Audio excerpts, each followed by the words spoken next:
오늘의 인문학 산책 주띵커와 함께합니다. 카카오톡 김종원 작가님의 하루 10분 인문학 수업.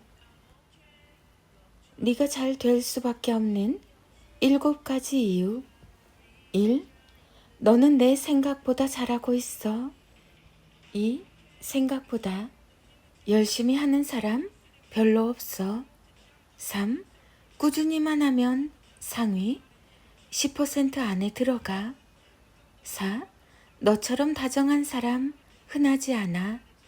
5. 세상에 특별히 뛰어난 사람 별로 없어. 6. 이 글을 읽을 정도면 잘 되고 있는 거야. 7. 어렵게 생각하지 말고 편안하게 해. 30부터 성장하는 사람들이 절대로 쓰지 않는 말. 1. 그게 쉬우면 다른 사람들이 했지. 2. 지금 비수기라서 힘들어. 3. 다들 힘든 시기라서 어렵네. 4.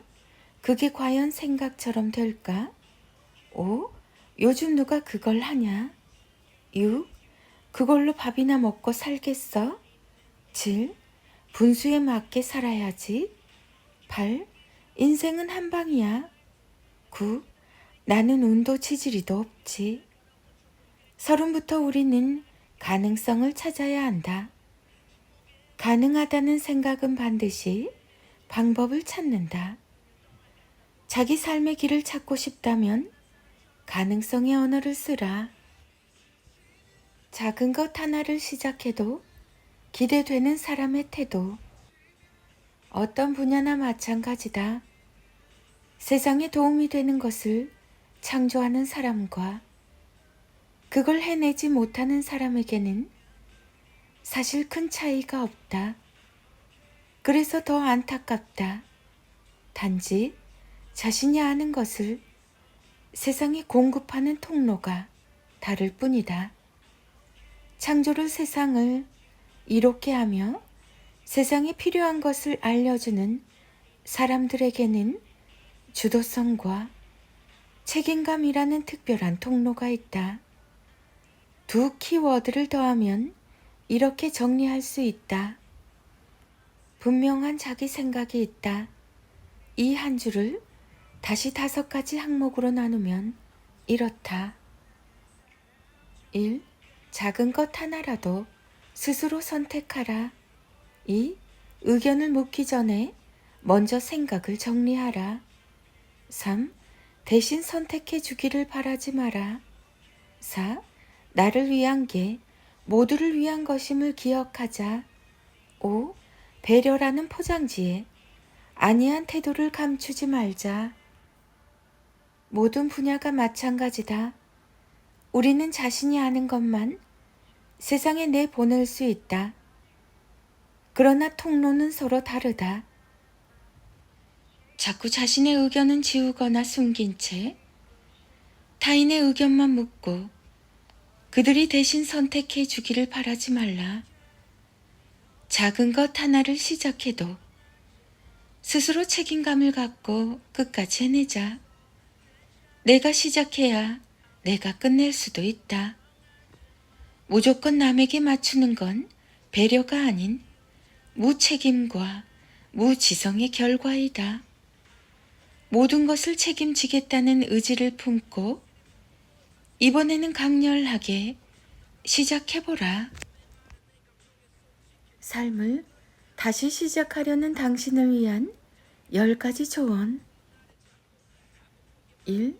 바람이 세차게 불수록 나무가 강해지듯 시련은 인간을 강하게 만든다. 2. 좋은 성격을 지닌 사람은 늘 좋은 현실을 마주하고 나쁜 성격의 소유자는 최악의 현실만 만난다. 3. 이성과 논리가 파괴되면 목소리가 커진다. 언제나 차분하게 말하고 행동하라. 4. 우리는 모두 실수를 한다. 다만 책임감 있는 사람은 수정을 하지만 대부분은 묵인하고 넘어간다. 5. 새로운 것을 배울 때는 늘 어떻게 활용할지 동시에 생각해야 한다. 6. 고통이 찾아올 때 왜 내게만 오는가 라는 생각이 아닌 왜 내가 아니어야 하는가 라는 생각을 하는 자는 지혜롭다. 7. 상처를 치료하려면 일단 상처를 직면해야 한다. 아프지만 피하지 않고 바라봐야 나아질 수 있다. 8. 훌륭한 예술은 훌륭한 인생에서만 탄생한다. 예술이 곧 그 사람의 인생을 비추는 거울임을 기억하라. 9. 인생은 짧고 지나간 시간은 돌아오지 않는다. 그러나 대부분은 이걸 모르는 사람처럼 하루를 소비한다. 10. 위대한 누군가의 일부가 되지 말고 아무리 작고 사소하더라도 그대 자신이 되어 살아라. 나의 현재만이 나의 유일한 진실이다. 김종원. 아들에게 꼭 해줘야 할 8가지 행동. 김종원 작가. 1. 남자아이들은 잘 씻지 않습니다. 식사를 마치고 세수를 하러 들어가면 당연히 양치질도 할 거라고 생각하지만 놀랍게도 남자아이들은 세수만 하고 나옵니다. 세수한 다음에 양치질도 하고 나와 라고 분명히 3번 이상 말해줘야 말을 듣습니다. 2. 대부분의 아들은 스스로 알아서 하지 않아서 잔소리를 하게 되죠. 그래서 무언가를 시킬 때는 구체적으로 말해야 합니다. 정리하라고 했지가 아니라 책상 정리를 먼저 한 후에 장난감이랑 네가 본 책들 정리하자처럼 하나하나 구체적으로 알려줘야 합니다. 3. 비록 잘 하지는 못하더라도 할 줄 아는 운동 하나 정도는 만들어야 합니다. 남자아이들은 운동을 통해서 성취감을 느끼고 동시에 자신을 향한 믿음을 갖게 됩니다. 어릴 때부터 운동 하나 정도는 함께 즐기며 자신감을 가질 수 있게 해주세요. 4. 게임에 규칙이 있는 것처럼 아들의 하루에도 규칙이 있어야 합니다. 그럼 남자아이들은 마치 게임을 하듯 하루의 규칙을 즐겁게 지켜나가죠.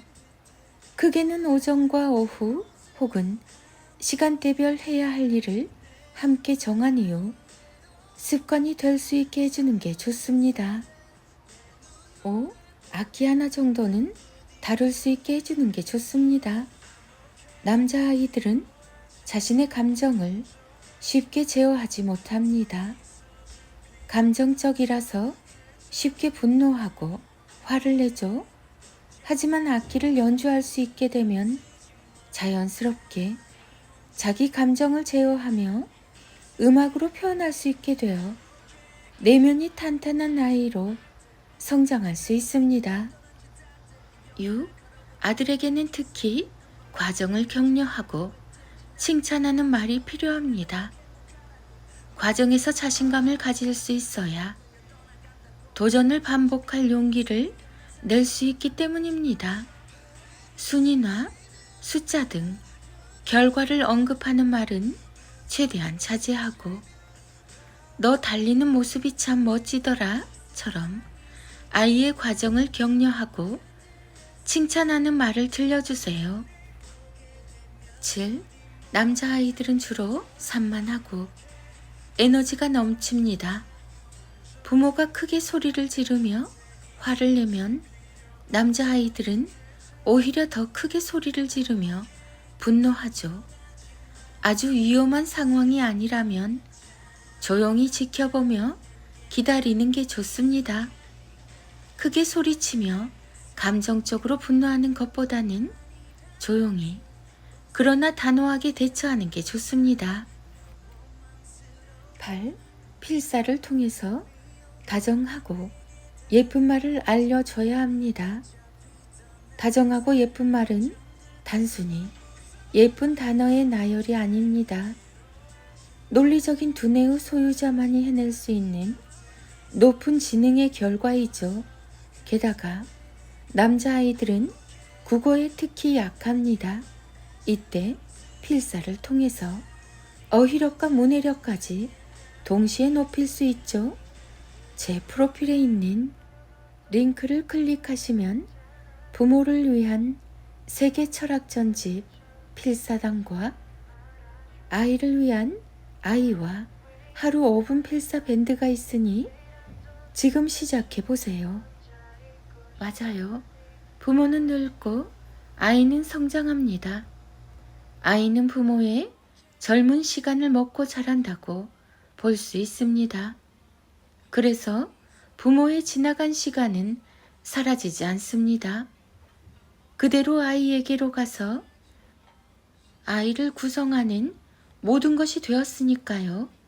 매일 필사를 통해서 그 시간을 기록한다면 부모와 아이가 보내는 모든 하루가 더 근사하고 아름다워질 겁니다.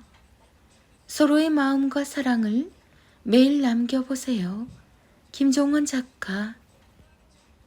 김종원 작가, 육아맘, 육아소통, 육아일상, 남자아이, 아들 스타그램, 아들맘, 아들 필사. 너에게 들려주는 단단한 말. 아들과 엄마의 인력 낭송이 이어집니다. 하루 한 장 365 인문학 인력. 부모가 상상하는 만큼 아이는 성장합니다.